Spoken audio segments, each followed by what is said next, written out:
Hello everyone, today we'll be talking about the pentose phosphate pathway. The pentose phosphate pathway is an alternate pathway for glucose metabolism. It is also called as the HMP shunt. It occurs in the cytoplasm of nearly all tissues of the body, but the main function of the pathway is the synthesis of riboses and NADPH. The riboses are needed for nucleotide synthesis, whereas NADPH is useful for fatty acid synthesis, for oxidative stress homeostasis, and for the cytochrome P450 system in the liver, which is required in drug metabolism. The main point to remember is that this pathway is just an alternative route for glucose metabolism and does not substitute glycolysis because no ATP is generated via this pathway, even though complete oxidation of glucose occurs. So this is the introduction of the pathway. Now let's move on to the steps of HMP shunt. HMP shunt pathway is divided into two parts: the oxidative pathway and the non-oxidative part. The oxidative phase is responsible for NADPH synthesis, whereas non-oxidative phase is responsible for synthesis of pentoses. In the oxidative phase, NADPH synthesis occurs via various irreversible reactions.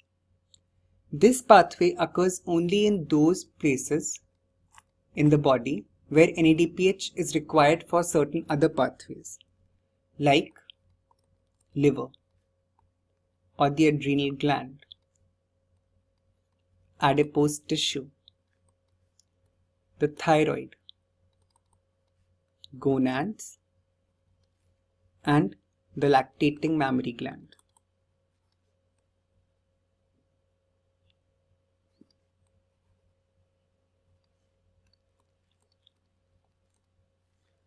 The first step in the pathway is conversion of glucose 6-phosphate to form 6-phosphoglucolactone. This occurs with the help of enzyme glucose 6-phosphate dehydrogenase. This is the rate limiting step of the pathway. Glucose 6-phosphate dehydrogenase deficiency can result in hemolytic anemia.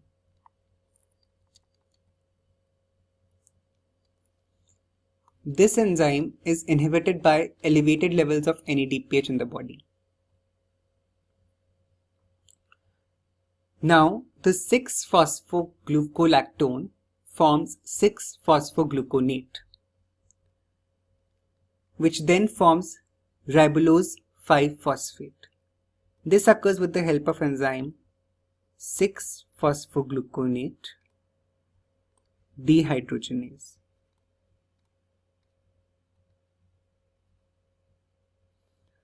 Here also NADPH synthesis occurs along with a decarboxylation reaction.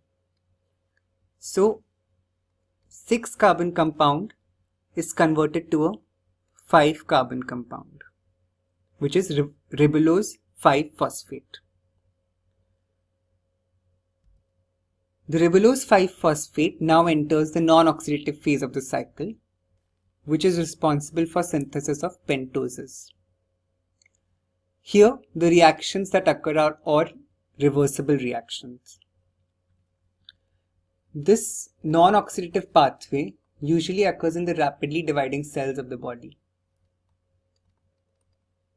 For example, bone marrow, the intestinal mucosa, the skin, and virtually all the other cells of the body, because in all the cells nucleotide synthesis has to occur, which requires pentoses.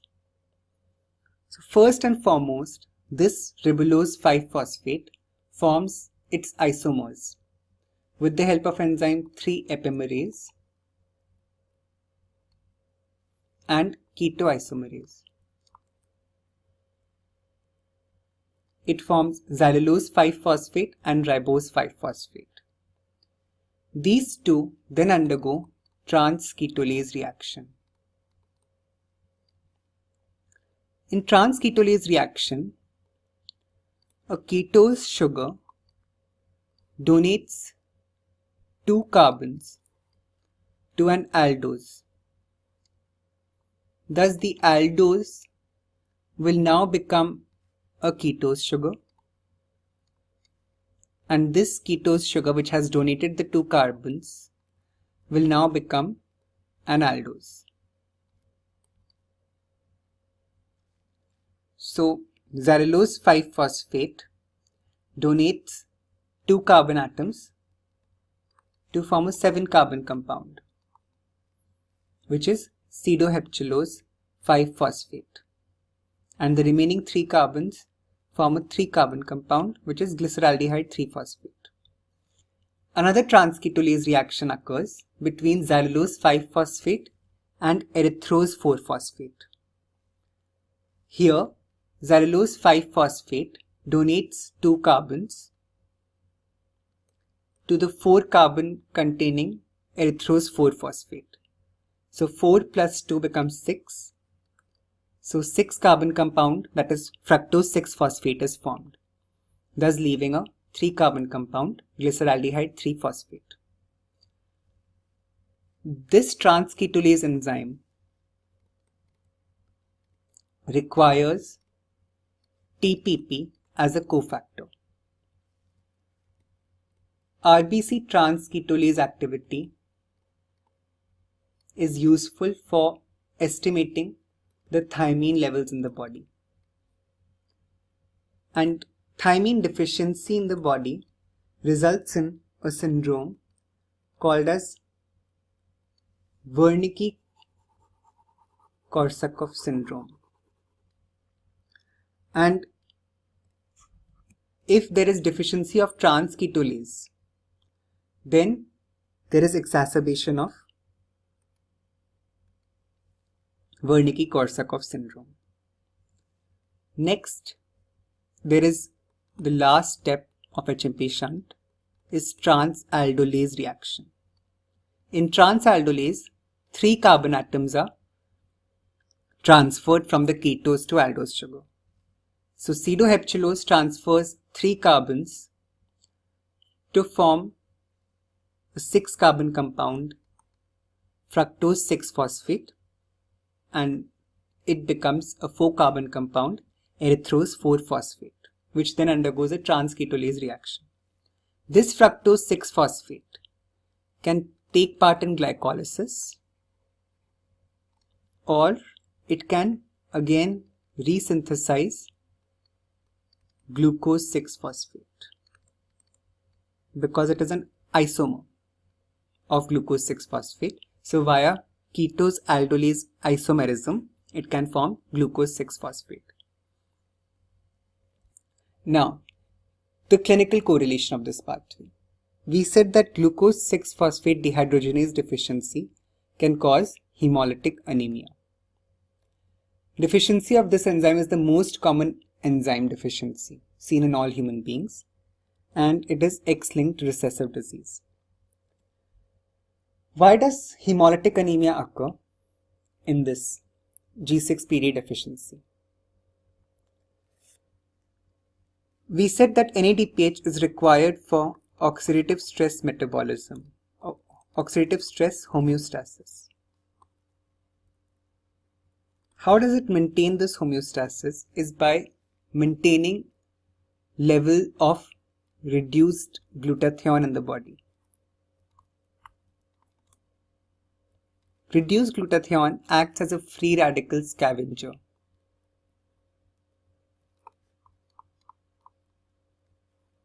This occurs with the help of enzyme glutathione peroxidase, which converts the free radicals into water, and this reduced glutathione forms oxidized glutathione. Oxidized glutathione then is converted back to reduced glutathione with the help of glutathione reductase enzyme, which requires NADPH. if there is deficiency of G6PD, then HMP shunt is affected, which results in low level of NADPH in the body, resulting in low levels of reduced glutathione. In cases of oxidative stress like infections or drugs like sulphonamides, or if somebody has lots of fava beans, there will be increased amount of free radicals which overwhelms the oxidative stress homeostasis. This amount of increased free radicals then accumulates in the body, resulting in hemoglobin denaturation, which forms Heinz bodies in the RBCs and causing membrane damage to the RBCs, resulting in hemolytic anemia. So this finishes HMP shunt. Thanks for watching and remember to subscribe.